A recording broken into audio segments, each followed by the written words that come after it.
Boa noite. Está no ar mais uma edição do Politeia, aqui pela Fonte TV, Canal 5, em sinal aberto para Goiânia e região metropolitana. Nossa programação também pode ser acompanhada pela NET no Canal 4. Em Anápolis, nosso sinal é transmitido também pela NET no Canal 9. Na região do entorno do Distrito Federal, sinal aberto no Canal 16 em Águas Lindas. Em toda a América Latina, você nos acompanha pelo satélite Star One, canal B4. E ainda na internet, através do site www.redefonte.com. Estamos em cadeia com a Rádio Aliança Notícias 1090 AM. Esse programa é uma produção do Departamento de Jornalismo da Rede Fonte de Comunicação, que tem a supervisão de Graciele Oliveira e coordenação geral, Davi Augusto. Presidência, Apóstolo César Augusto. A discussão, que é pura política de hoje, vai debater os rumos da política goiana e nacional. Vamos fazer um balanço, uma retrospectiva dos fatos mais importantes do ano de 2012, que teve a Operação Monte Carlo deflagrada no início do ano pela Polícia Federal e que balançou as estruturas do poder em Goiás. Derrubou um senador goiano e colocou em xeque a credibilidade do governador Marconi Perillo. Vamos falar também sobre as eleições municipais. Nosso convidado de hoje é o cientista social e analista político Jones Matos, que vai nos ajudar a debater e entender melhor todo o processo político ocorrido no ano de 2012. A gente vai para um breve intervalo e em instantes estaremos de volta com a discussão, que é pura política, do seu domingo à noite aqui na Fonte TV.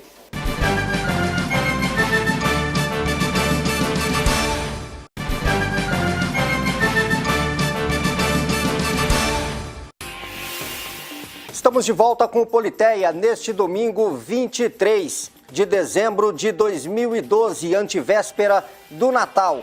E na discussão de hoje, como eu disse na abertura do programa, nós temos a presença do cientista social e analista político Jones Matos.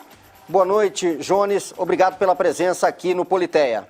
Boa noite, Fábio Maurício, boa noite, professor Alberto Carlos, boa noite aos telespectadores, hein? Enfim, a toda a sociedade. O programa hoje é assistido também ao entorno de Brasília, Anápolis, enfim, a toda a região metropolitana da capital. Boa noite a todos. Professor Alberto Carlos, muito boa noite, prazer e satisfação mais uma vez estar ao seu lado aqui na bancada do Politeia. Boa noite, Fábio Maurício, boa noite, o sociólogo Jones Matos, né? Vamos ter uma discussão boa sobre ideias aqui hoje à noite. Boa noite a você, meu amigo e minha amiga. Ô, comadre, ô, compadre, vai deixando a gente entrar dentro da sua casa hoje para ter um dedinho de prosa de política com vocês, tá bom? O pessoal falou muito essa semana comigo sobre a empada, que eu falei semana passada. No final do programa tem mais uma dica joia para você, tá? Com relação à culinária goiana, tá bom? Mas que bom que nós estamos juntos aqui na Rede Fonte TV para tratar de um assunto de política que, queira ou não queira, você sempre vai estar convivendo com ela, tá bom? Ficou em frente à televisão na última terça-feira assistindo o Corinthians chegar no Brasil? Uai, rapaz, eu peguei uns flashes, né, de serviço, né, rapaz? Tá certo. Eu não fui daqueles bandos de doido que largou o emprego aqui e foi pro Japão, não. Fiquei aqui para trabalhar. Muito obrigado por nos receber na sua casa na noite deste domingo, como acontece todos os domingos. O Politeia é a discussão política da Fonte TV. E hoje a gente tem muitos temas a serem debatidos aqui. O ano político de 2012 começou com uma avalanche que abalou as estruturas do poder no governo do estado e com consequências no Senado Federal. A Operação Monte Carlo, deflagrada pela Polícia Federal no dia 29 de fevereiro, levou à prisão o bicheiro Carlinhos Cachoeira, o ex-vereador e ex-presidente da Câmara Municipal Vladimir Garcês e, em consequência disso, outras pessoas também ligadas ao esquema foram detidas. Como consequência da Operação Monte Carlo, caiu o comandante do policiamento da capital em Goiânia, o coronel Sérgio Katayama. Os deputados federais goianos na operação também envolvidos neste esquema, Sandy Júnior e Carlos Lereia, tiveram que responder questionamentos à Comissão de Ética da Câmara Federal. O senador Demóstenes Torres foi cassado pelo Senado por ter mentido na tribuna do Senado Federal quando afirmou que não tinha ligações com Carlinhos Cachoeira. De todas as formas, os políticos de Brasília tentaram, nesta operação, ou após esta operação, manchar a imagem do governador Marconi Perillo e ligar Marconi Perillo a Carlinhos Cachoeira. A partir de agora, estes assuntos em debate aqui no Politeia. Jones Matos, que consequências trarão ou podem trazer ainda a Operação Monte Carlo e seus desdobramentos para o governo de Goiás, para o governador Marconi Perillo? Só lembrando que nesta semana ou na semana passada, o relatório da CPMI não indiciou ninguém. Foram 8 meses de trabalho, pilhas, toneladas de papel foram gastos e ninguém, absolutamente ninguém, foi indiciado pela CPMI.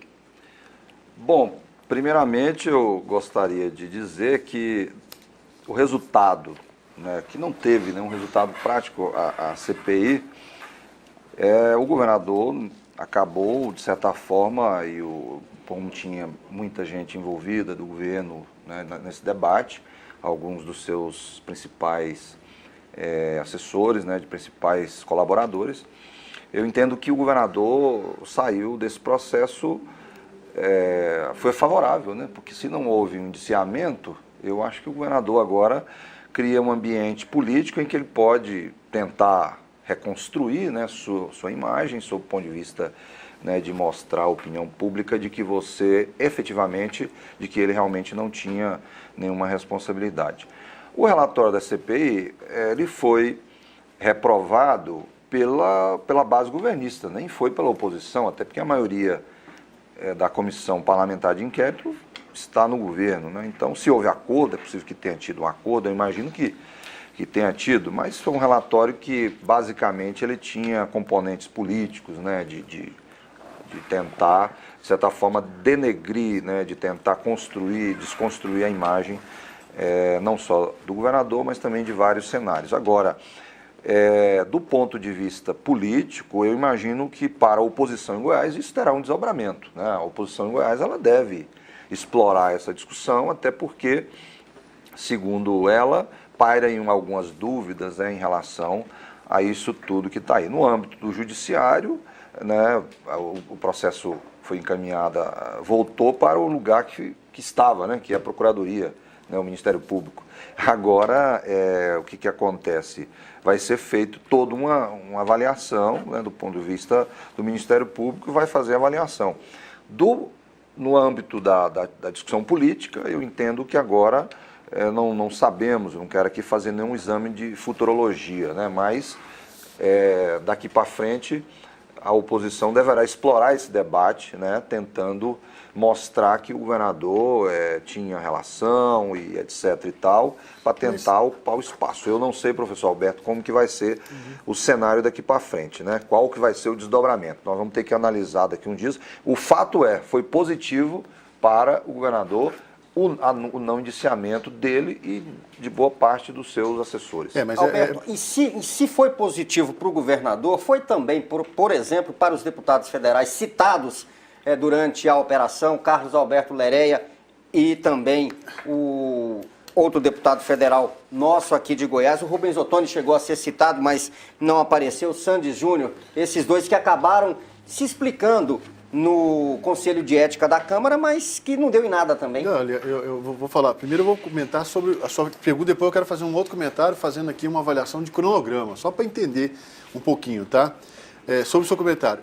Ficou muito bom para os deputados, ficou muito bom para o governador do estado. Né? Ficou muito bom, porque primeiro eles foram lá, se explicaram, o governador foi na própria CPI se explicar, e já os deputados foram na comissão de ética se explicaram. Eles agora têm argumento. Tá vendo? Eu fui lá, me expliquei e não deu em nada. Isso era perseguição política mesmo. Caracterizou agora para esses deputados, para o governador do estado, que essa CPI tinha um formato político. Certo? Tinha uma formação política. Se ela não trouxe indiciamento, então aí que ficou claro. Agora eu quero só trazer uma recordação para você e para mim e para a gente aqui, tá? Duas semanas atrás, Carlinhos Cachoeira sai da prisão e, ao sair da prisão, ele dá uma entrevista na porta da penitenciária e diz o seguinte: eu sou a garganta profunda, eu vou começar a falar... Do PT. Vou começar a falar desse pessoal da CPI, relacionamento desse com o Delta. Se o advogado me liberar para falar, ele ameaçou. Ele ameaçou. Aí, 10 dias depois, solta um relatório com 2 páginas, sem nenhum indiciamento. Isso mostrou claramente para a população, certo, que tem coisa temerária aí. Ele ajudou mais uma vez o Marconi, então? Mais uma vez não, ele ajudou o governador Marconi na sua visão? Eu não diria que ajudou, eu diria o seguinte, que ficou para a gente que está envolvido com política, envolvido na política, ficou claramente que os deputados, a impressão primeiro, que os deputados, a CPI do Congresso, amarelou com ameaça. Ficou muito claro, porque o camarada tem um relatório para apresentar de mais de 5.000 páginas, com vários indiciamentos. Claro que indiciamentos, às vezes, até foram antecipados, inclusive, livrando a cara de um e colocando o outro, certo? Tinha que indiciar todo mundo, estava lá passar para ser indiciado todo mundo, né? E depois ele volta atrás com 2 páginas, indiciar e dizendo que acabou. Peraí, a leitura que se pode fazer como cidadão é que a CPI amarelou com as ameaças do Cachoeira saindo da cadeia. O Cachoeira pode depor ainda na CPI da Assembleia Legislativa, que não acabou ainda. É da Assembleia Legislativa que tem que... Aliás, que teve seu prazo prorrogado por mais 90 dias. Que vai se esvaziar agora. Por que razão que ela tem agora? Se a federal lá, se lá dos deputados federais do Senado está dando encerrado os trabalhos. E numa verdadeira manifestação de piso. Então eu olho por isso aí. Segundo, eu avalio que se perde uma grande... Os opositores em Goiás ao governo Marconi Perillo perderam um grande instrumento. E o governador sai agora fortalecido para 2013, sim, senhor. 2014. 2013. Para ele fazer um bom trabalho. Um trabalho em 2013. Para pavimentar. Vai ser síndico lá no prédio dele. Tá certo. Deixa eu cumprimentar também o doutor Giovanni Bueno. Chega atrasado todo domingo, rapaz, ainda vem. Cara, é oposição. Cara, é oposição. Vai entrando na conversa. Cara, é oposição. Cara, é oposição. Que grosso, rapaz. Giovanni, tem 2 horas que eu tô aqui. 2 horas te esperando aqui. Agora o pessoal marca um horário desse, 10 da noite no domingo, rapaz. Só o telespectador para ter paciência. Como advogado, já perdeu prazo de cliente ou não? Não, vai perder prazo não. E foi exatamente. Boa noite, telespectador. Boa noite nesse domingo maravilhoso, 10 horas. Nós começamos aqui, infelizmente, assuntos misteriosos e secretos e sigilosos me fizeram chegar atrasado, mas a gente já chega compartilhando. Rapaz, 2013, boa noite, meu amigo. Cumprimentou o convidado, o Jones? Como é que vai, Jones? Tudo bem, querido? Tudo bem, muito obrigado. O Jones vem aqui novamente para dar uma aula pra gente e a gente está aqui como menino para aprender. Por quê? Porque eu acho que todo mundo, com esses eventos que aconteceram em 2012, virou menino outra vez, Jones. Sabe por quê? Porque aquilo que nós aprendemos há 20, 30 anos atrás de política, está mudando tudo agora esse ano. Eu considero esse ano de 2012 talvez nos anos mais importantes do período de redemocratização do país. Você teve alguns cenários, teve as diretas, você teve o episódio do impeachment do Collor, você teve todo um cenário, mas a eleição do Lula, que é um fato histórico, né, um metalúrgico, né, que chegou à presidência. A eleição da Dilma, uma mulher. A eleição da Dilma, mulher, também foi um fato relevante. E agora esse ano, que foi marcado por muitas... Quer dizer, você teve muitos assuntos como esse, a Operação Monte Carlo, você teve eleições municipais, eleições que marcaram a vida do país, você teve um debate profundo, né, sobre a vida do país. Você concordaria que quando o Lula foi eleito, o homem foi eleito, e quando Dilma foi eleita, o projeto é que foi eleito? A manutenção do projeto é que foi eleito? Não, mas você está mudando de assunto. Não, só um pouquinho, eu estou fazendo uma pergunta, posso, né? Posso, né? Do ponto de vista de mudança de projeto, eu não vejo nenhuma mudança. Não mudança, o projeto. É porque no começo o PT chega e apresenta um homem. Esse aqui é o cara. Ou seja, primeiro foi o sonho e em segundo a razão. Né? Primeiro, é um projeto só, né? Eu entendo, se você analisar do ponto de vista houve uma alternância de poder. Tinha um projeto de poder, que era do Fernando Henrique, conduzido pelo PSDB. O PT veio... Muito bem feito, né? Inclusive. Exatamente. Assumiu o poder. Eu entendo que o PT deu continuidade ao projeto. Não fez nenhuma ruptura. Aliás, poderia até ter feito mais. Como o Collor também foi importante, com a abertura da economia. A reforma da Previdência, a reforma trabalhista importante no país, várias mudanças no país estruturais que o PSDB vinha caminhando, acho que o PT podia ter avançado. E que levou o PSDB a um certo desgaste que o PT aproveitou e trabalhou bem no marketing. Mas eu acho que o PT aproveitou. E nós agora estamos passando um momento, nós estamos vendo um momento em que o país não pode crescer, o país não pode crescer 2%, 3%, porque não tem o seu modal de transporte não funciona, você tem problema os aeroportos não funcionam, então nós estamos enfrentando a estrutura cambiária nossa não funciona, a energia elétrica não ajuda. Esse, no meu entendimento, são os desafios daqui para frente. Desafio da presidente Dilma, estruturais. Agora, por que eu digo? O duro é só citar, 2012 está fechando o ano, o governo péssimo de investimento do governo. O PAC, por exemplo, está fechando com menos de 38% do investimento. Domingo passado nós conversamos com o Ronaldo Caiado que não foi nada dessas estruturas de empréstimo do BNDES, nada de dinheiro para construção, casa própria, etc. Nada disso levantou a economia. O que levantou a economia foi o negócio rural, o agrícola, né? Foi o agronegócio. O agronegócio, que não teve nenhum apoio, desde a era Lula para cá não teve nenhum apoio. Ou seja, agora, 2012, é a chance desse projeto mostrar 2013. Que veio, 2013, né? De mostrar que veio. Por que eu coloquei esse pano de fundo? Para tratar agora do assunto que vocês estavam tratando antes. Eu só estava estendendo um pano de fundo. Até que fim. Ou seja, que tudo mais... que vocês falam que eu falo demais, então eu falei, vou fazer pergunta, o pessoal dá a resposta, não preciso falar. Então é o seguinte, essa é uma teste de advogado, irmão. Agora presta atenção. Jones, o que eu estou querendo dizer é o seguinte. Nós temos aí... Nós estávamos conversando sobre a questão da Operação Monte Carlo, né, da CPI Cachoeira. Exato. Não é isso? Certo. O resultado dos desdobramentos. Isso, desdobramento, que foi pífio. Não atrapalhou a eleição municipal. Será que essa operação, ela não terminou do mesmo jeito que ela começou? Desarticulada, desarranjada, mal querida. Por quê? Porque a gente precisa lembrar que Dilma Rousseff tinha viajado e ela tinha sido voto contra. Quem montou realmente a CPI do Cachoeira foi o Lula. Foi o Lula que montou. O Lula esperou a Dilma viajar. A operação foi bem sucedida. Não estou falando da operação da CPI. A CPI. O tema que nós estamos falando é a operação Monte Carlo. Foi bem feita. CPI. Eu falei CPI, né? Eu falei CPI. Polícia, né? Então, quem estabeleceu a CPI foi o Lula, com com toda a capacidade de entranhamento que ele tem dentro do PT. Aí ele estabelece. Ela veio totalmente despreparada, totalmente sem base. E ela veio com uma finalidade claramente politiqueira. Ela não veio para solucionar. Eu voto aqui junto com meu amigo Alberto. Olha a alegria do rapaz. A câmera tem que filmar o sorriso dele. Voto 100% com a alegria do Alberto aqui. De quê? De que na hora que o Cachoeira disse, aqui não tem ninguém com quem eu não tenha negociado, você entendeu? Que isso fez o pessoal retroagir. Mas eu não acho que foi isso. Eu acho que, na verdade... Quem jamais quis essa CPI é que determinou que não se lutasse por ela. Agora, o que eu não concordo, ou seja, que veio do próprio, na minha concepção, que veio não só dessa resistência dos deputados e senadores, que a CPI é mista, né? Não é isso? Não só por desinteresse, mas principalmente por falta de respaldo do Poder Executivo. Agora, qual a leitura que eu não concordo?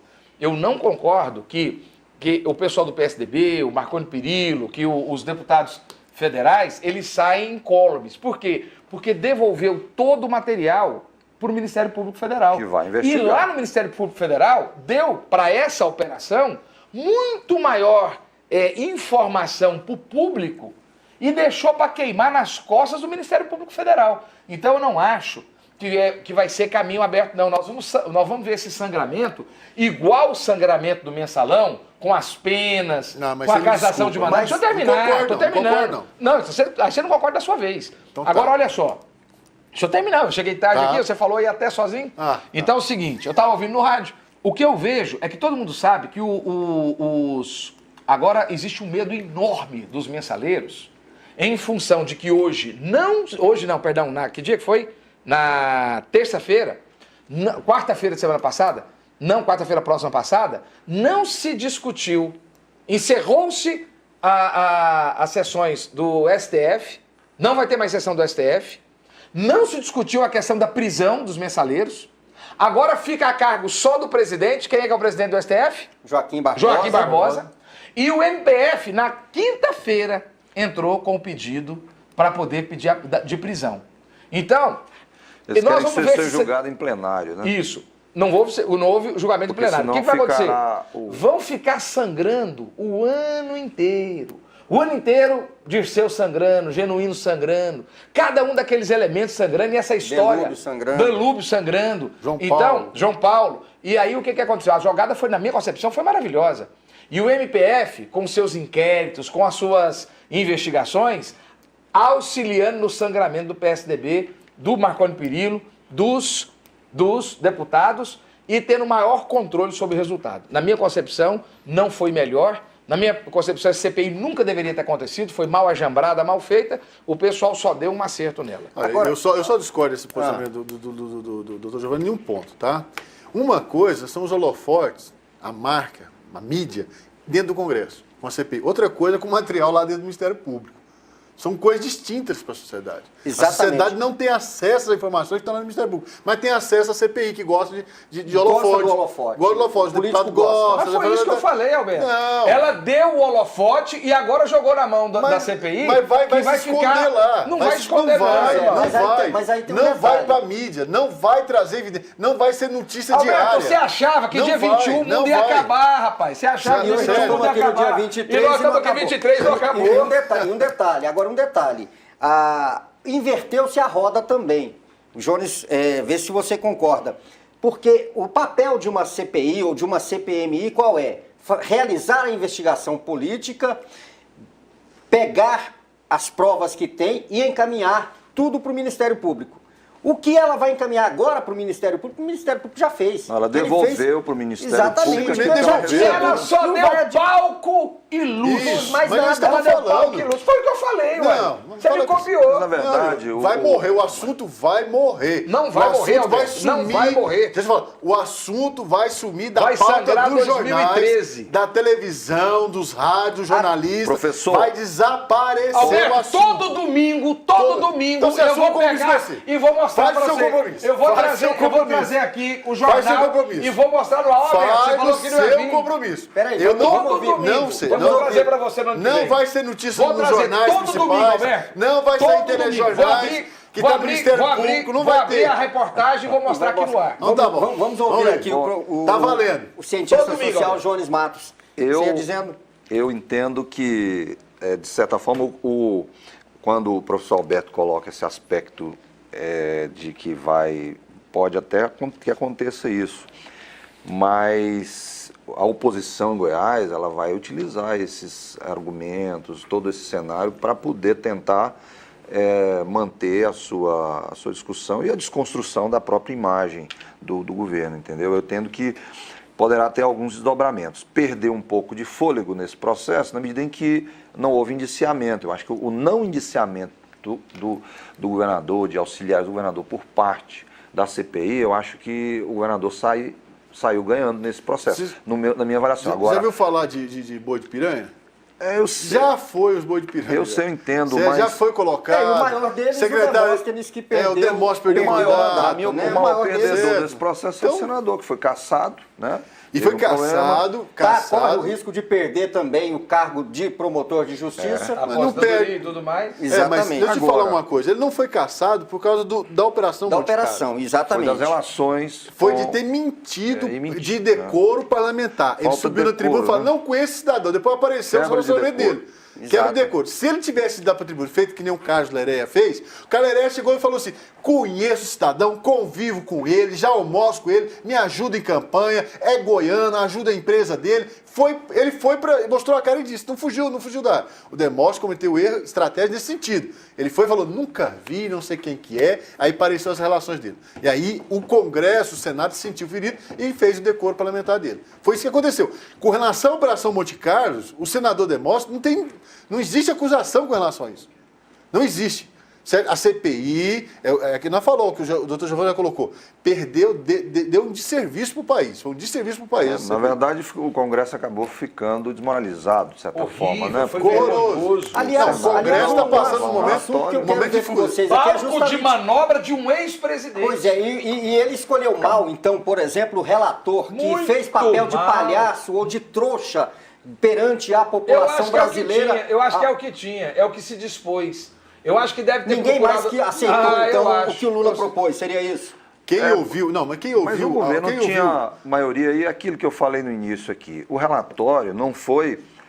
ele foi reprovado pelo governo mesmo. Porque é isso que eu estou te falando. Só a minoria... Mas porque a Dilma da voltou. oposição, Mas o que eu quero te falar é o seguinte, quem estabeleceu não foi o governo. Não foi o governo da presidenta Dilma. Eu odeio falar presidenta porque é um português errado. Não tem presidenta, né? Assim como não tem excelenta, né? A presidente Dilma, mas vamos falar presidente, que ela quer chamar de presidente. Ela não estabeleceu a CPI, não foi do governo dela. Foi os poderes ocultos do Lula que trouxe a base no momento que ela saiu. Agora, eu acredito A tentativa que ela... era de ofuscar o julgamento do mensalão. Com certeza. Não tinha era nada tentativa. com eleição municipal. Não tinha nada com eleição municipal. O negócio era o mensalão que ia começar a ser julgado. E surgiu esse processo. Agora, o desdobramento disso tudo é o tempo que dirá, né? Se haverá ou não, por parte da oposição, exploração desses fatos. Né? Nós podemos afirmar de uma forma muito clara de que o Giovanni colocou algo aqui que tem que ser pensado realmente. A estrutura que foi montada para pegar o mensalão foi muito melhor tecnicamente, prática, do que essa estrutura da CPI do Monte Carlo. Né? Isso está evidente. O mensalão, sim, continuou e foi até a frente, porque havia muito mais estrutura. Esse aí não. Não é. Você sair de uma CPI com duas folhas, mostra que duas folhas de serviço por 5, 6 meses de investigação. Mas é porque ninguém acreditava que a CPI do mensalão ia chegar onde ela chegou. Ninguém acreditava. Mas aí não acreditar que o mensalão ia chegar.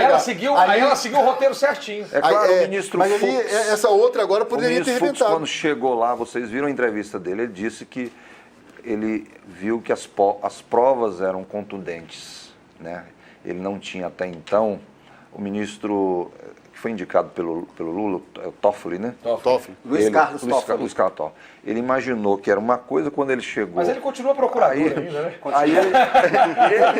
Aí ele olhou, continuou procurador. falou, não, mas as provas eram contundentes, robustas, né? Foi esse o termo que ele usou. E aí ele não tinha como evitar. Ele votou em determinados momentos, em cenários ali, aqui e ali, mas ele votou pela condenação de várias pessoas ali também. Ele viu que tinha elementos, né? Provas também, né? Nós temos muitos assuntos ainda a serem debatidos neste domingo aqui no programa Politeia da Fonte TV e também da Rádio Aliança Notícias 1090 AM. Mas antes de chamar o intervalo, está aqui o dicionário, significado da palavra presidenta. Você disse que não existe, Alberto. Existe sim. Doutor Giovanni. Desculpe, doutor Giovanni. É mulher que exerce a função de presidente. E é a definição da classe gramatical substantivo feminino e tem inclusive as separações das sílabas. Presidenta existe. Pode ser feio falar, o que eu concordo com você, mas que existe a palavra existe. No próximo domingo eu trarei a refutação a esse material. Isso foi uma manobra, né? Pediu aqui a assessoria trouxe para ele. Próximo domingo eu trarei. E se você quiser saber dessa discussão, no meu Facebook, Giovanni Bueno, Giovanny Bueno. Assiste lá que você vai ver a explicação. Em instantes a gente volta com a discussão política de todo domingo à noite aqui na Fonte TV.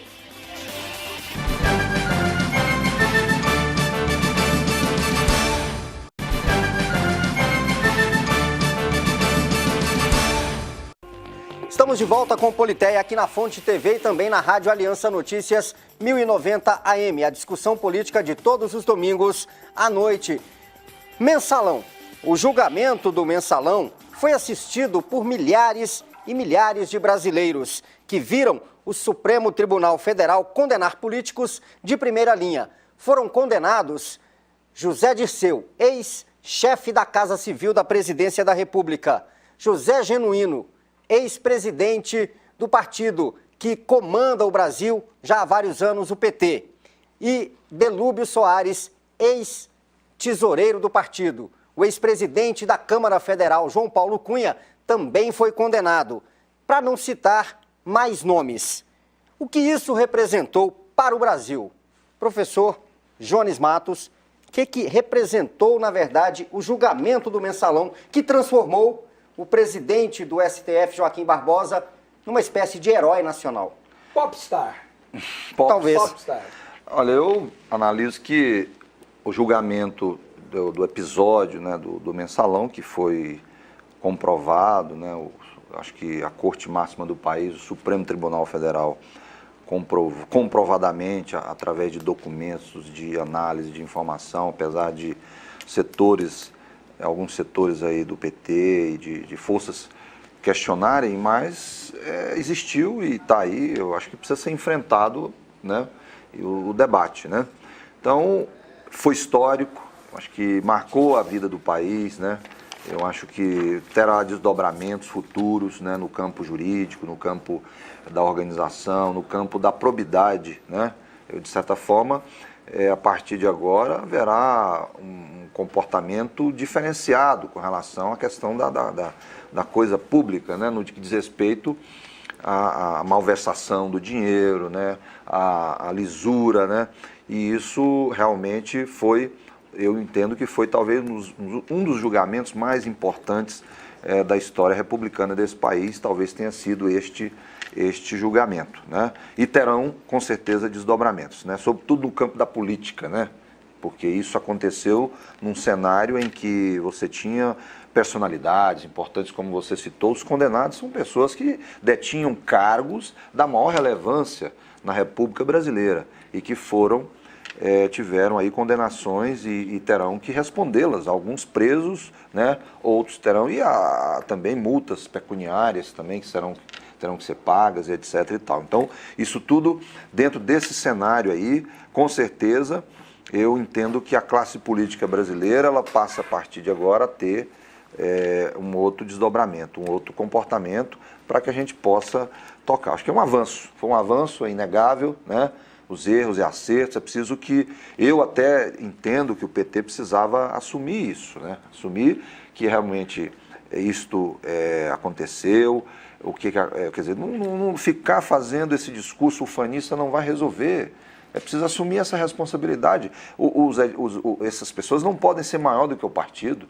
O partido é maior. E tocar para frente, enfrentar as dificuldades. Porque se ficar nesse enfrentamento com a imprensa e ficar toda hora acusando as elites e que foi a imprensa, isso não vai resolver. Não é esse o caminho, no meu entendimento. Você concorda, Giovanni, que o PT age mal nesse caso realmente? Porque nós tivemos aqui, algumas semanas atrás, o deputado Mauro Rubem, e que ele disse aqui no programa, no Politeia, que o STF agiu de forma midiática, atendendo o clamor da mídia, julgando da forma que julgou os condenados do Mensalão. Na minha visão, ele estava ali querendo defender, digamos assim, praticamente o indefensável. Ou seja, defendendo essas figuras que foram, no passado, importantes para o partido, mas que mancharam o partido. Eu acho que houve uma excelência do STF nos mecanismos que ele se propôs. Houve uma excelência no desenvolvimento dos mecanismos de julgamento como ele se propôs. A escolha de Joaquim Barbosa foi absolutamente perfeita, fantástica. Escolheram uma pessoa técnica, culta, uma pessoa que ficaria acima de qualquer suspeita em função de ter sido indicado no governo Lula, né? E claro, isso talvez tornou a coisa até mais delicada. E eu quero dizer que quando o dia da abertura do processo, quando o Ministério Público Federal, né, o Procurador-Geral da República, ele começa a se manifestar, eu comecei a sentir assim, como que vai provar isso? Como que vai julgar isso? Eu senti uma dificuldade tão grande quando eu assisti lá aquelas horas da acusação, né, foi quase 2 dias, né, da leitura da acusação, e não só eu, como várias outras pessoas intrigadas como seria. Quando Joaquim Barbosa chega dizendo que havia separado por temas, que é uma maneira tão eficiente de se chegar a uma verdade, que as aulas são dadas por temas. As aulas são dadas por temas. A revolta foi geral, porque todo mundo já previu. Nossa, mas se ele for detalhar tema por tema, a condenação é para todo mundo. Nessa hora eu vi que STF brilhante, que estrutura brilhante. E a viabilidade, quando começou a discutir internamente, eu percebi que ali nós saberíamos se o STF queria absolver ou queria realmente julgar. Quando permitiu-se fazer parcelado, eu percebi que o STF queria julgar. Agora, a pergunta é, por que houve esse querer, vontade política de fazer dessa forma? Motivado pelo clamor público. Um clamor que não poderia, pelo menos em algumas cabeças, atingir a mente. Só que nós estamos discutindo já há um certo tempo para cá o seguinte: o juiz, ele não é uma pessoa que mora em outro planeta. O juiz não é uma pessoa que foi arrebatado no céu e Deus desce só para poder fazer julgamento. Ele é um cara que tem vizinho, ele é um cara que tem tio, que tem mãe, que tem pai, que tem filho. Ele é um cara que abastece o posto de gasolina, ele lê jornal, ele lê livro, poesia, ouve música. Ou seja, o judiciário, ele está sensível às necessidades e às mudanças da sociedade. O que acontece é que essa mudança que aconteceu, e é aí que o PT erra, ela é necessária. Essa sensibilidade que o judiciário se entregou, que ele realmente atendeu a um clamor público de justiça, não um clamor público de condenação. Porque, veja... Então eu acho que houve um impacto midiático, sim, mas do ponto de vista transformador, revolucionário. E o PT não está aceitando esse processo revolucionário que ele mesmo... não é culpa da elite. Qualquer pessoa que você andar aí fora está satisfeita. Pessoa simples, pessoa que recebe Bolsa Família, está se sentindo bem. Sabe por quê? Porque pela primeira vez nós estamos vendo gente perder mandato coletivamente. Já vimos uma pessoa perder, outra, no máximo 7 anões do orçamento. E vão perder, os 3 vão agora perder, nós estamos vendo mais do que isso. Quem do orçamento que foi preso? Ninguém, né? Absolutamente ninguém. Agora o pessoal está... E detalhe, quem do orçamento que devolveu o dinheiro? Ninguém. Agora está tendo que devolver dinheiro, pagar multa e está tendo que o quê? Que ser condenado. Então, eu acho que houve sim um impacto midiático sobre a forma e o interesse do STF. Houve, mas motivada por um processo natural de sensibilidade com o desejo do povo de justiça, não de condenação. Alberto, o STF, nesse episódio do Mensalão, resgatou a credibilidade do judiciário brasileiro? Olha, é bom para o telespectador entender, acho que quem convive com a política sabe disso, mas muitas vezes a pessoa mais simples não sabe. O país tem 3 poderes, e esses 3 poderes são harmônicos entre si, né? E nenhum deles pode ser independente. Né? E eles funcionam harmônico e independente entre si. República presidencialista. Do Brasil. A República presidencial é exercida pelo Poder Executivo, que é a presidente Dilma, pelo Poder Legislativo, que é pelo todas as câmaras federais, estaduais e câmaras municipais e senados, né? Que é o poder político, né? Vamos dizer, legislativo, que vai trazer com a lei, e o Poder Judiciário, que é o seu top de gestão, está no Supremo Tribunal Federal, tá?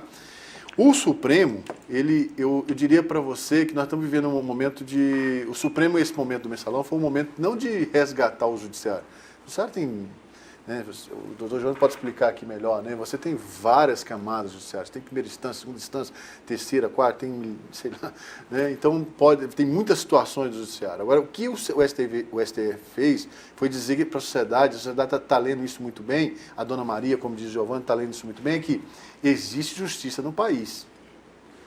Existe o judiciário sai fortalecido na sua imagem como instituição que, quando chegar lá na ponta, na cabeça, decisões vão ser tomadas, agrade ou não quem for. Certo? O STF deu essa mensagem. Em contrapartida, a imagem do judiciário ficou muito bem postada na sociedade. O STF, e muita gente não conhecia nem o que era STF no país. Sabia nem como é que tinha aquilo ali. Né? Nem aquela formação, aquela apresentação ao vivo de julgamento, aquilo ali enriquece, traz um processo educativo muito forte para a população. Aliás, há muito pouco tempo atrás, não se via nem a imagem do juiz.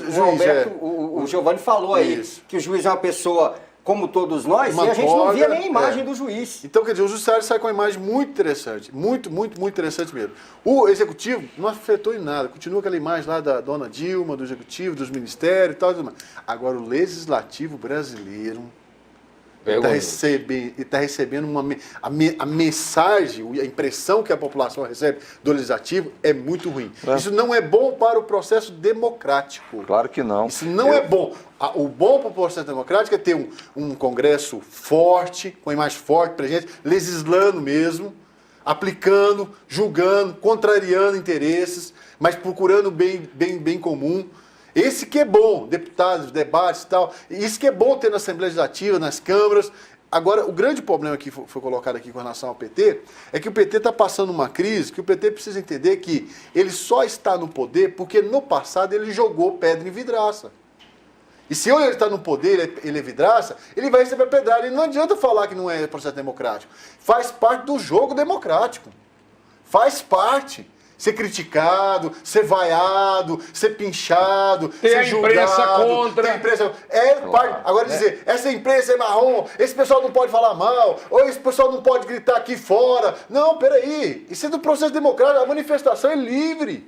Claro. O espírito democrático é isso. Alberto. Nós temos que respeitar. Eu não posso concordar com o Giovanni em tudo, mas eu respeito a opinião dele. Eu não respeito a sua, não. Certo? Eu respeito sua opinião pelo nosso Estado democrático. Certo? Se eu encontrar o Giovanni na rua com a bandeira do PT abraçado, gritando para o slogan e vibrando pelo que ele está gritando, eu vou respeitar a posição dele. Nós temos que aprender a ter essa maturidade. O PT precisa ter essa maturidade do contraponto. Professor Alberto, isso é importante. O PT está perdendo esse processo. Só me dá só uma parte. E questionando algumas coisas que não precisavam. Vai só lá. uma parte. Isso que o Alberto está falando é de tão importância que a gente precisa entender, por exemplo, quando o PT diz que é a PIG, né, a imprensa elitista, né? A elite, que né? Que é a elite. Nós temos que lembrar que, por exemplo, hoje, o PT está no poder já tem 10 anos. E nesses 10 anos, ele representa parte dessa elite enorme. Você tem apoiadores industriais, banqueiros, que são elite nesse país e intelectuais e que conduzem a imprensa E fazem parte. Então, esse discurso ele não cabe mais hoje. E outra coisa, a gente precisa entender o seguinte: quando a gente cresce e a gente é visto, é normal que a nossa abrangência para ser criticado seja maior, porque, gente, poder, todo mundo quer poder. Então, eu tenho que me comportar, eu tenho que ter estruturas internas, de avaliação interna. Eu venho para um programa desse, eu quis estar na televisão, eu tenho que cortar o cabelo, tenho que cortar a unha, eu tenho que fazer a barba, ou tenho que chegar na hora certa, né, Alberto? Principalmente. Então, agora, só entrando numa seara... Quem se expõe tem que administrar a sua imagem. E o que acontece é que o PT, de um tempo para cá, não tem administrado bem essa imagem legislativa. Com relação ao que o Alberto disse há pouco, Jones, foi quando ele se referiu a estar agachado, entre aspas, o poder legislativo que se submete às decisões do executivo. Nem aspas não. O Sarney, quarta-feira passada, ele escreveu isso. Falou, excelência... Da maneira como o senhor fez, o senhor colocou o Senado agachado perante o... Ele escreveu, ele mandou o recurso pedindo a liberação da pauta para o Supremo. Ele termina com essa frase. Da maneira como o Supremo Tribunal fez, não, da maneira como Vossa Excelência despachou, Vossa Excelência colocou esse Senado agachado frente a Vossa Excelência. Aí é a fragilidade dos nossos políticos que estão nas câmaras municipais, nas assembleias legislativas, na Câmara Federal e no Senado, que eles não conseguem enfrentar o Executivo, principalmente, eles se agacham mesmo para o Executivo. O Executivo, quando é maioria, em qualquer lugar, ele age como um rolo compressor e faz o que quer. E agora o próprio STF tem dado lições de moral, lições em cima de lições no Poder Legislativo. A rigor, o parlamento, o sistema político brasileiro, né, o nosso sistema presidencialista, ele cria essa situação em que o presidente da República, o governador, o prefeito, ele avoque, né, para si todas as demandas e as decisões, elas são tomadas. E o Congresso, o Parlamento, as Assembleias, as Câmaras, elas fazem esse trabalho de acompanhamento, e a construção da maioria. O sistema é dessa forma. Para você governar na democracia, você precisa ter maioria. E você constrói isso dessa forma, no parlamento, para legitimar as suas decisões. Isso também não é questionável. Isso faz parte do processo, né? É preciso que a gente entenda isso, esse mecanismo. Agora, a forma que vai ser conduzida, a maneira que isso é feito, se é através de cooptação, se é através da distribuição de cargos, né? Acontece isso faz parte, né, do processo, da participação política de quem o elegeu na estrutura. isso também não pode ser questionável, isso faz parte do processo, né? Agora, inclusive foi o esse que nós assunto que eu coloquei para o analisando... Ronaldo Caiado da última vez que esteve aqui, falei assim, Ronaldo, você está questionando o processo que vocês montaram. Claro, isso faz parte. Agora, mas porque o cara pega... Porque eles mesmos não mudam, né, Alberto? O camarada está lá como deputado, tal, ele vai ser ministro para cooptar votos. Sim, mas só muda. Quer dizer, esse cenário que montou foi o próprio legislador. A mudança só aconteceria se fosse num sistema parlamentarista de governo, era diferente. Como o regime é presidencialista, aí você tem um cenário diferente. Mas, de qualquer forma, o Congresso Nacional tem um papel, vai derrubar, possivelmente, derrubar o veto com relação a essa questão dos royalties. É preciso que o Congresso até faça isso, né? Eu imagino que isso aconteça. É possível, que é uma questão ampla, nacional e etc. A questão desse veto é uma questão que... Quer dizer, é outro raciocínio, viu, doutor Giovanni? Assim, que o pessoal precisa aprender. Eu acho que o pessoal do PT está precisando conversar mais com pessoas que estão mais envolvidas no dia a dia do político, porque parece que se isolaram numa redoma aí. Porque é o seguinte, rapaz, lutar contra, ficar a favor de Rio de Janeiro e Espírito Santo contra o resto do Brasil... É ilógico. Essa questão a quantidade de votos lá dos outros membros, deputados e senadores, dos outros estados todinhos, são muito maior. Mas eu não estou vendo o governo federal e o PT contra... O governo, deixa eu falar uma coisa. Contra eu não estou vendo, não. Ela vetou a proposta do Roger da distribuição igualitária. Ela vetou isso. Proporcional. Ela vetou, fez as pazes com o pessoal... E o rolo compressor lá está lá funcionando para poder... Ela deixou para o Congresso Nacional resolver. Foi um jogo de gênio. Ela não vai assumiu sair bem com todo mundo. Tá bem, então deixa eu só trazer para uma discussão local e nós vamos falar muito mais sobre isso daqui a pouco. Mas já que você colocou esse assunto, só uma pergunta para vocês aqui e rapidamente respondam. O Marconi fez a mesma coisa ao sancionar e depois não autorizar a publicação do pagamento do 14º e 15º salários para os deputados na Assembleia Legislativa. Voltando atrás, ele sancionou, fez o que tinha que fazer e agora jogou a bomba de novo para a Assembleia Legislativa. Olha, eu acho que não está fácil você ser poder executivo, não. Por quê? Você precisa do voto. Concordo. E as pessoas, como nunca, elas estão lembrando as ações dos seus eleitos, né? Dos seus eleitos. Por outro lado, você precisa muito, o desdobramento daquilo que você precisa fazer no legislativo. Então, esse domínio que o governo estadual aqui de Goiás faz, ele tem que ter remuneração, gente. Ele tem que devolver. Então, no momento em que ele... E essa é uma coisa típica do Marconi Perillo. Ele faz, defende... Diz que vai fazer, vou lutar com todas as forças, me dá aí que eu assino, mas na hora da efetivação ela não acontece. Esse aí tem sido, pelo menos, os que os aliados do governador têm dito sobre ele. Que ele expõe a coisa, que ele age, que ele assina, mas que ele não efetiva. Eu acho que ele fez a mesma coisa. Jogou para a mão da Assembleia dizer, eu quero esse aumento. Eu quero esse aumento e vou lutar por esse aumento. Alberto, durante a semana houve uma discussão na Assembleia Legislativa em que quase foram as vias de fato. O Misael Oliveira, deputado que foi eleito prefeito da cidade de Senador Canedo, e o Nilo Rezende. Porque na primeira sessão, na última terça-feira, o deputado Misael pediu a palavra e disse que é uma indecência esse pagamento do 14º e 15º salário, que não aceita, não quer que seja acreditado na conta dele e pediu que isso não acontecesse, que não acreditassem na conta dele esse pagamento. Ele renunciou e disse que ia fazer um ofício para o presidente da mesa diretora e também aos microfones disse. O Nilo Rezende pegou o microfone e afirmou que ele estava sendo hipócrita porque não devolveu outros que já recebeu e agora, como está deixando a casa para assumir a prefeitura, está fazendo esse jogo de cena. Realmente, o Misael está certo, o Nilo está certo, porque ele disse que se é um direito dele, ele quer receber e não abre mão. Olha, negócio de certo e errado aqui, tem que ver a questão de legislação. Se tem a lei que diz que tem que ser feito, se faça. Está na lei. Agora, que moralmente não é bom, não é bom. não é bom para a imagem da Assembleia Legislativa, não é bom para os deputados. Isso não é bom, isso não é positivo para esse momento político do país. Moralmente não é bom. Agora, se tem lei, se está aprovado, se sancionado, ela tem que se explicar. Agora, realmente, é um jogo de cena. Isso sem dúvida. O deputado aí fez um jogo de cena lá. Mas a posição do Misael já é antiga, gente. Essa posição do Misael não é nova, não. Não, ela não é. Do ano passado para cá. Você faz o barulho, em outros mandatos ele não abriu mão. Isso já existe há muito tempo na Assembleia. Mas eu entendo que o que o professor Alberto coloca é importante. O aspecto é moral.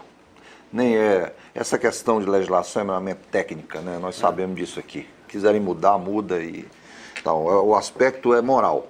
Moralmente não é um momento político, né? O país atravessa um momento de muitas dificuldades e vocês vejam que o debate, inclusive aqui em Goiânia, em qualquer lugar, é um debate que desgasta essa questão de aumento dos vereadores, de deputados, etc. Então, eu acho que de ponto de vista moral, eu entendo que o presidente da Assembleia deveria recuar nisso. Eu fico recuar e enterrar essa discussão, porque do ponto de vista moral, da credibilidade do parlamento, eu acho que isso é negativo. Na minha avaliação, deve recuar. E o que você acha do hospital do Senado com gasto de 6 milhões de reais por mês? Para atender quem? Para atender quem? Para atender o pessoal que trabalha no Senado. Trabalhei na Caixa Econômica Federal 13 anos, nunca recebi, não tinha lá hospital à disposição nossa, não. Entendeu? Eu fico achando o seguinte, é dinheiro demais sobrando, fruto da arrecadação, porque os poderes participam da arrecadação. Então, o que acontece? O governo arrecada muito, todo mundo participa do ODESP, não é isso? É o do ODESP. E está sobrando dinheiro. Reduz a carga tributária, reduz a arrecadação do governo, reduz a participação dos poderes. Você entendeu? Duvido que vai sobrar dinheiro para essa farra. Eu defendo que os parlamentares tenham um salário decente, um salário que seja compatível, para que ele possa desempenhar as suas funções. O Estado de Goiás é grande. Mas proporcional com o povo que ele representa. É a realidade econômica de cada Estado. Exatamente. Né? Então, só um exemplo, na Rádio Aliança, nesta semana, no programa Rádio Verdade, Marcelo Heleno entrevistou uma vereadora eleita no Rio Grande do Norte, não me lembro a cidade, se não me engano, na capital, em Natal. Ela é professora universitária, foi eleita, fez um compromisso em cartório de que vai doar todo o seu subsídio como vereadora para entidades filantrópicas. Ela não vai fazer uso desse subsídio. É uma opção dela. Mas ela é professora federal. Professora salário, universitária, né? E que acha que já ganha o suficiente. Mas não ganham muito bem não, viu, os professores federais, viu? Mas não, tem muito professor federal que tem dedicação exclusiva, ainda com doutorado, ganhando 5 mil reais, o que é um salário baixo, na minha opinião. Para quem tem doutorado. Quem faz doutorado. Nós vamos para mais um breve intervalo, já o último bloco do programa, e aí nós vamos debater a situação de Goiânia. Houve já a diplomação dos eleitos, nova composição na Câmara Municipal a partir do dia 1º de janeiro, prefeito Paulo Garcia tomando conta efetivamente da prefeitura como titular agora, porque foi eleito em 7 de outubro. E será que ele vai dar uma cara nova à prefeitura de Goiânia? A gente volta em instantes com o Politeia.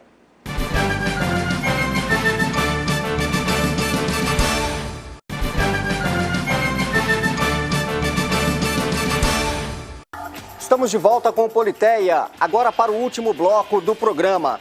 Na última terça-feira, foram diplomados os vereadores, os suplentes, o vice-prefeito e o prefeito eleitos em Goiânia na última eleição ocorrida no mês de outubro.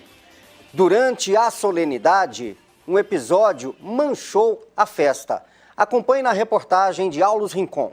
Todos os 35 vereadores eleitos no último dia 7 de outubro em Goiânia receberam, das mãos do presidente do Tribunal Regional Eleitoral de Goiás, desembargador Gilberto Marques Filho, o diploma que lhes garante o direito a assumir a vaga na Câmara Municipal no próximo dia 1º de janeiro. Além deles, foram diplomados também os 36 suplentes e o vice-prefeito Agenor Mariano. Reeleito com mais de 6 mil votos, Dr. Jean, do PSDB, agradeceu os eleitores e falou sobre como pretende trabalhar em seu segundo mandato. agradecer a todos os eleitores que, de certa forma, nos ajudaram para que nós pudéssemos obter essa vitória tão expressiva. E nós vamos continuar trabalhando muito na Câmara Municipal de Goiânia, como nós já vemos trabalhando, e principalmente na área de saúde, de transporte, discutir o plano diretor, que já vai ser em 2013, o que é melhor para o cidadão goianiense. Eu acho que tem vários projetos que vai ser apreciado e nós estamos ali para fazer o melhor para os goianienses. O brilho da festa só foi interrompido por um protesto de 40 ex-servidores da Comurg. Demitidos após a eleição, alguns com cartazes nas mãos, os coletores invadiram o palco logo que o nome de Paulo Garcia foi anunciado. Após muito empurra-empurra e gritos, eles foram retirados por seguranças do prefeito e guardas municipais. Ao interromper a sessão, o presidente do TRE saiu da mesa e, com o microfone nas mãos, criticou os manifestantes, que continuaram gritando palavras de ordem. Para o vereador Djalma Araújo, que é membro da bancada do prefeito na Câmara e que foi reeleito pela 6ª vez, a manifestação aconteceu em um local e hora errados. O momento desse aqui tem que ter limite. É preciso respeitar as pessoas. Não dá por aí num evento, na sua residência, na sua casa, alguém chegar lá e adentrar a sua casa, quebrar a sua porta. Não dá para fazer isso, é necessário, olha.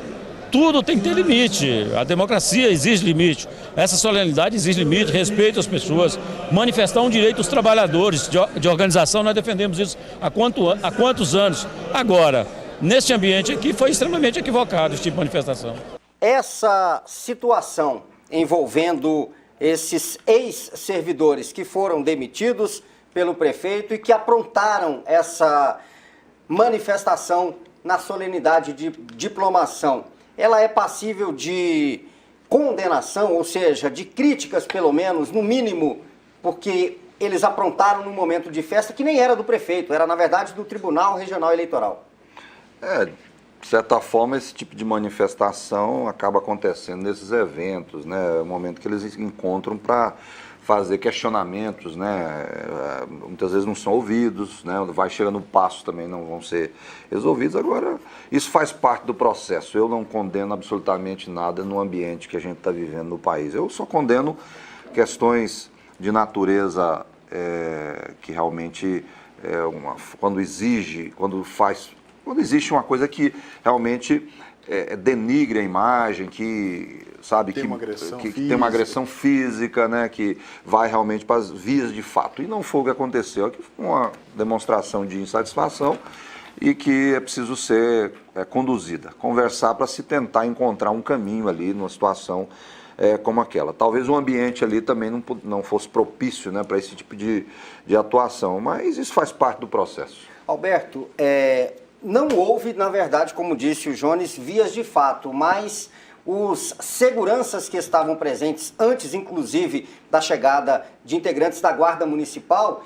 eles tiveram que agir com muita contundência para cima de alguns desses manifestantes que partiram para cima do prefeito e se os seguranças não fossem firmes, eles atingiriam o prefeito. Toda manifestação de violência ela é realmente desnecessária, não é necessária. Agora, toda manifestação ela tem que ser respeitada. Nós estamos no Estado democrático. Se eles estavam lá... Agora o pessoal cochilou, o pessoal de segurança cochilou, né? Aí, o presidente do Tribunal Regional Eleitoral, como disse na matéria, pegou o microfone e pediu desculpas e disse que ele não esperava por aquilo. Houve um cochilo aí do pessoal da segurança, né? Porque a manifestação é legítima. O pessoal lá gritar, olha, somos contra, sou a favor, isso aí é direito da cidadania, é parte do processo democrático. Agora, o espírito de violência não, esse tem que ser evitado, tem que respeitar os limites das pessoas, tá? Limite que a gente tem que respeitar do próximo, tá? Doutor Giovanni, te chamou a atenção aqui na matéria e a mim também a frase que foi dita pelo vereador Djalma Araújo. Aliás, antes dele citar aquilo ali, ele já estava explicando. Ele chegou a dizer que democracia tem limite. Eu achei estranho e perguntei a ele, vereador, vindo de um petista, de um homem da esquerda, o senhor dizer que democracia tem limite? O que o senhor acha disso? Ué, quantas vezes nós fomos lá na greve de bancários, nós fomos lá para fechar no braço No Se braço. necessário fosse. Não, no necessário fosse não. No braço. No braço. Na década de 80, fechar no braço, era SESEC, não era? Do Banco do Brasil, que a gente ia parar o Banco do Brasil, né? Passar por cima de segurança, Santa para que for. Genoveva. Agora, Santa Genoveva lá. Primeiro a gente parava a Caixa Federal. Cada bancário tinha que parar o seu banco. Depois a gente marchava junto lá pro SESEC. Então, como é que é? Aí alguém ia ficar lá na porta e falar assim, não, gente, ó, vocês aí, sindicalistas, vocês têm que ter limite. Gente, tem limite, então vamos voltar para casa. Não, democracia não tem limite. O que precisa ter é respeito. Né? Respeito pelas instituições democráticas. E ali houve um desrespeito por uma instituição democrática de representação popular, que é o Tribunal Regional Eleitoral, de uma festa que era de todos. Não era do pessoal, porque o pessoal não teve competência para colocar a gente ali dentro. Só ressaltando que entre os que estavam fazendo essa manifestação lá, o ex-candidato a prefeito pelo PSOL, Pantaleão Reinaldo Pantaleão, agora eu quero falar uma presente. coisa para você. Manifestante que é manifestante não reclama de cacete, não. Porque nós cansamos de tomar da polícia. Não, cansamos de tomar da polícia eu com 19, 20, 21, 22 anos. Cansamos de ser empurrado com os cavalos e receber pesado, mas a gente ia para lá sabendo disso. Sabendo disso. Agora, irresponsável que o Ministério Público, o Juizado de Infância tinha que ir atrás, é esse senhor que se escondeu atrás de uma criança de 6, 7 anos de idade. Eu acho isso irresponsabilidade. Então, eu vou para uma manifestação com a minha verdade, com a minha ideologia, se precisar defender com sangue, com fibra, com caráter, sendo homem, sendo mulher, eu vou. Mas pegar um menor de idade, pegar uma criança indefesa para usar ela como escudo, isso aí foi covardia. Agora, acho que foi inoportuno da maneira como ele foi. Por que não fizeram um paredão de pessoas vestidas de luto, com ou então fizeram lá fora uma fanfarra, que é o normal de fazer, com respeito a um instituto democrático como é o TRE, pô. Estamos no Politeia, aqui na Fonte TV e na Rádio Aliança Notícias 1090 AM. Nós tivemos, nesse ano de 2012, acabamos de ver aqui a diplomação dos eleitos em Goiânia, tivemos uma eleição que em determinados municípios foi bastante disputada. Em Goiás, o quadro político muda a partir de 1º de janeiro. Como fica o quadro político com os novos prefeitos assumindo os seus mandatos, as novas composições de Câmara, como fica a base do governador Marconi Perillo. Só lembrando que o governador e a sua base contabiliza 167 prefeituras que seriam aliadas ao governador, restando aí 79 pelas contas da base, 79 para a oposição. Jones. Olha, eu considero... Nós já havíamos, no dia das eleições, nós estivemos aqui fazendo uma análise do cenário e agora concretiza-se, né, algumas prefeituras, você ainda tem 3 cidades que não foram diplomadas ainda, Bom Jardim, Bom Jesus e Alto Horizonte. São 3 cidades que não foram diplomadas. Possivelmente poderá até ter uma nova eleição. O próprio presidente do TRE nessa semana disse isso, que a tendência é que se realize novas eleições nesses municípios. Só tomaram posse os vereadores. O resultado das eleições, se você pegar em números, tanto de eleitores quanto de habitantes, né, você vai fazer, se você fizer uma análise, os partidos que têm projeto nacional, o PT, o PMDB, o PDT e o PSB, fizeram a maioria.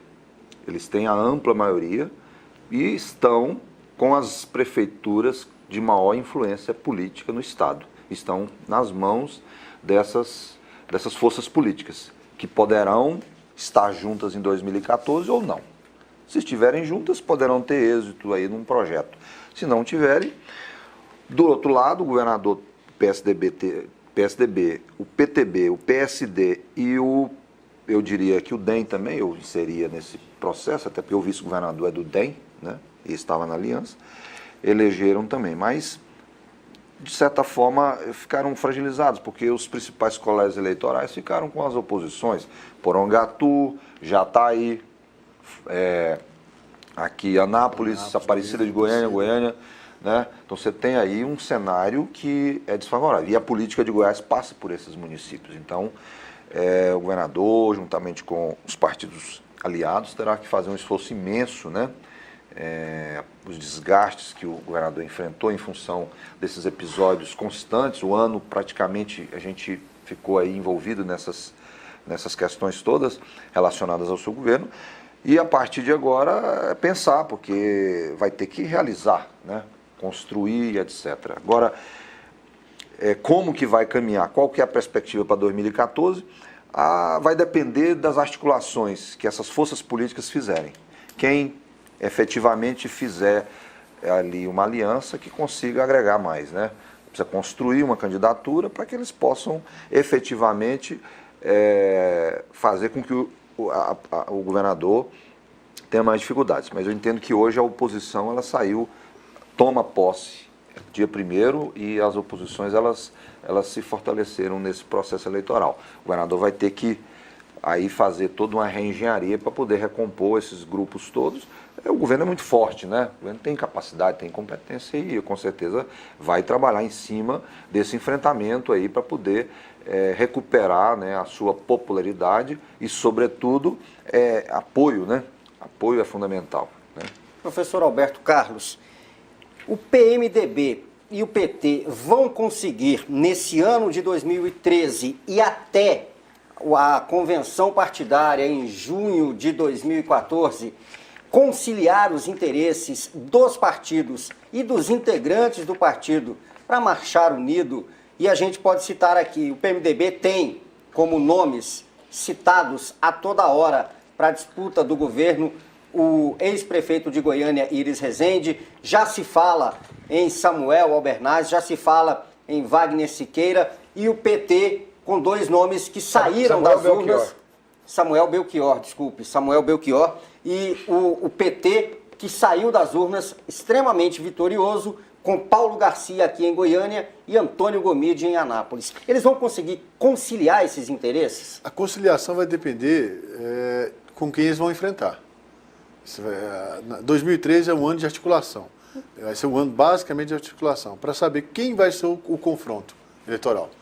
Se tivermos um confronto eleitoral, se o governador Marconi Perillo for partir para a reeleição, certo? Eles vão ter maior facilidade para sentar numa mesa e negociar uma candidatura única. Só um adendo. Todas as pessoas ligadas à base que são próximas do governador Marconi Perillo afirmam que ele é o nome da base para 2014. Apesar do próprio governador ter dado um puxão de orelha em toda essa turma quando disse que falar em eleição de 2014, em reeleição dele, é coisa de quem não tem o que fazer. Mas eles insistem em dizer que o Marconi é o candidato da base. Eu acho que os membros do governo, todos querem, quem está no governo quer o Marconi eleito, quer o Marconi na nova candidatura.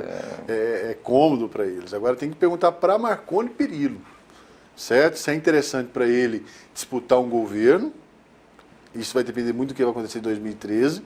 As eleições municipais deram o sinal para ele, e o Jones já colocou aqui para a gente de uma forma muito clara. Se ele conseguir aglutinar forças do interior, que acho que ele perdeu alguns pontos interessantes, ele pode sim pensar, se ele conseguir aglutinar essas forças, ele pode sim pensar na eleição, ou ele vai pensar no Senado, certo? Ele vai pensar realmente no Senado. Isso é uma realidade, isso está na cabeça dele. Não se iluda, o projeto político dele. Certo? O projeto político dele se ele encontrar cenário favorável para uma reeleição, ele vai para uma reeleição. Mas se ele não encontrar cenário favorável e riscos, ele vai para um Senado. Então, a minha avaliação em relação a isso. Agora, esses outros candidatos, agora vão ter muito disso, sabe? Eu até vou estar pensando em me lançar candidato a governador, porque está todo mundo se lançando candidato a governador agora. Porque é um momento de articulação, é um momento de você ocupar espaço, de você se apresentar, dar o seu nome e falar, e estar discutindo, jogar fumaça. O momento é esse. Vamos passar 2013, eu acho, até setembro, final de setembro, início de outubro, porque aí depois de outubro fecha-se as mudanças partidárias. Não pode fazer mudanças partidárias em outubro. Até ali nós vamos ter muito jogo político. Muita gente se lançando, muita gente brigando, muita gente falando muita coisa, muita gente falando pelos outros. Vai ter muito disso mesmo, certo? Até lá, nós vamos ter um cenário dessa forma, de articulação mesmo. Giovanni, com relação à disputa para o ano de 2014, a base aliada, eles afirmam, e o Alberto foi bem ao dizer que quem está no governo ou quem é aliado ao Marconi quer ele como candidato. Já os outros, eles ainda não fecharam em torno de um nome. E aí a gente cita Iris Rezende, Paulo Garcia, Antônio Gomide, Ronaldo Caiado, Júnior Friboi, Vanderlan Cardoso. Né? Todos esses estão. A oposição, se ela se unir, ela tem chance. Se ela não se unir, beleléu. Olha, nós temos uma oposição aí que ela detém hoje ela detém hoje, inclusive, o poder econômico. Ela não detém só o poder político. Ela não detém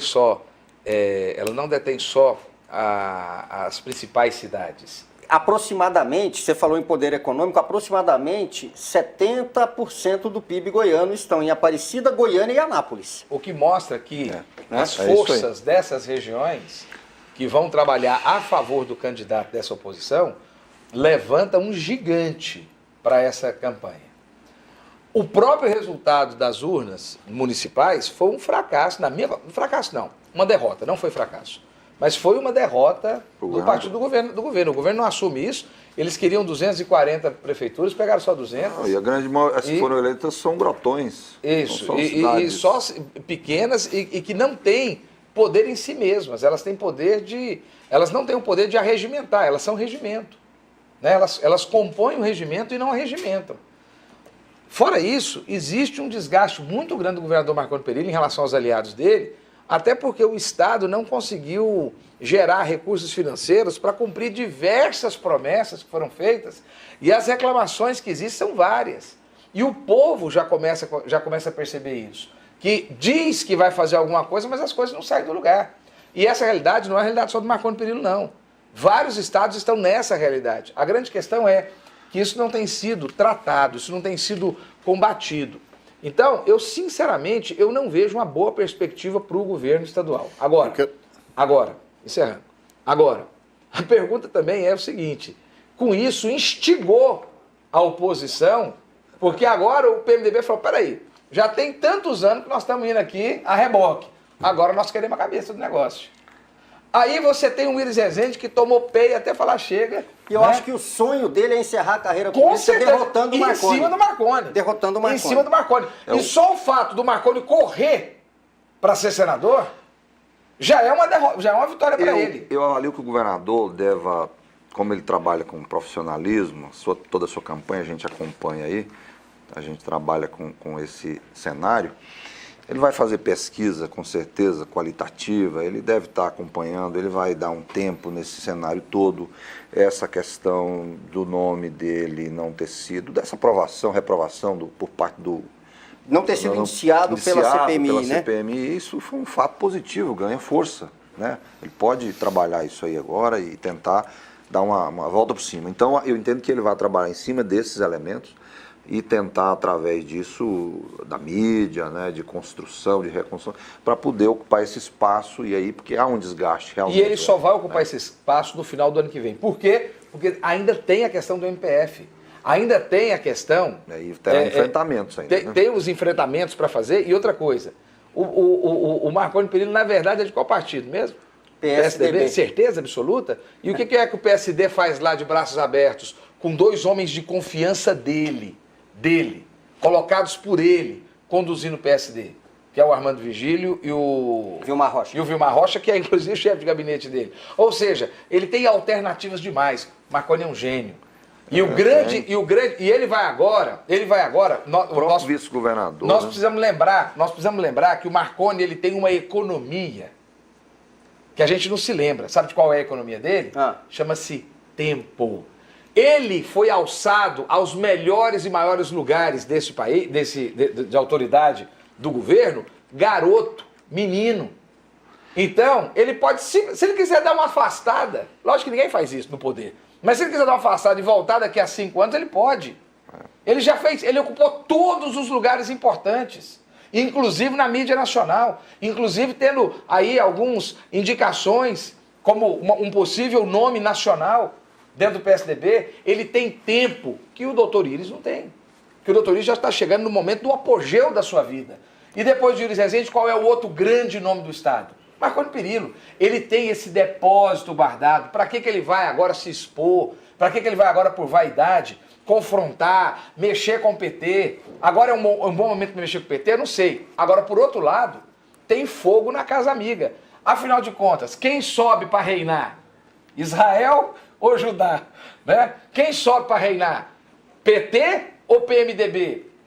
Do PT, do PMDB, tá certo. É o Iris Rezende que vai definir. É ele que vai mandar. Esse negócio de dizer que tem uns garotos aí querendo ser governador, o Iris sempre fez isso. A eleição passa por ele. Sempre fez isso. Ele joga uns balões de ensaio e fica vendo os balões de ensaio, ocupando a mídia. Para quê? Para gastar o tempo da mídia. Para ele não se preocupar com isso.